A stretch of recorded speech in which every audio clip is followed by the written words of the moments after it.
भाई भाई क्या आज हमारे यहाँ इफ्तार पार्टी है? हाँ। तुम्हें क्या हुआ? सब मुझ पर हंसेंगे। क्यों? मैंने रोजा नहीं रखा इसलिए। तुम्हें अबू ने क्या कहा था कि तुम अभी छोटे हो, रोजा तुम पर फर्ज नहीं। पर भाई सब मुझ पर हंसेंगे। तो इसमें क्या है? सबको पता है कि आप अभी छोटे हो। नहीं भाई, उमर भाई मुझ पर हंसेंगे इसलिए हम कहेंगे कि मैं रोजे से हूँ। ये गलत है। प्लीज भाई अब बस किसी से कुछ मत कहना।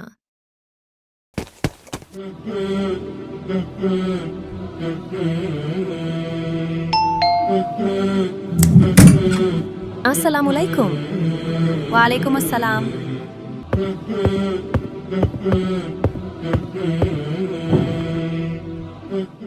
उस्मान, क्या तुम रोजे से हो? हाँ भाई। तुमने अभी शरबत पिया है और कहते हो रोजे से हो? नहीं भाई, हम रोजे से हैं। उस्मान, अब झूठ क्यों बोल रहे हो? भाई सारे मुझ पर हंसेंगे इसलिए। आपको झूठ नहीं बोलना चाहिए। झूठ बोलना गुनाह है और रोजा रखने के लिए अभी आप बहुत छोटे हो। पर भाई रोजा अल्लाह के लिए रखा जाता है, ना कि दूसरों को दिखाने के लिए, समझे? जी भाई। और उमर भाई, किसी का इतना मजाक नहीं बनाना चाहिए कि वो अब के डर से झूठ बोले। जी साद भाई, मुझसे गलती हो गई। उस्मान मुझे माफ कर दो। सब दुआ कर लें, इफ्तार होने वाली है। अल्लाह ताला इफ्तार के वक्त रोजेदार की दुआ कबूल करते हैं।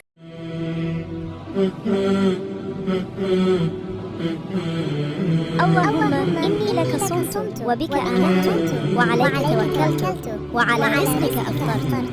अगर तुम्हें ये कहानी पसंद आए तो वीडियो को लाइक करो, चैनल को सब्सक्राइब करो और अपने दोस्तों के साथ शेयर करो। अल्लाह हाफिज।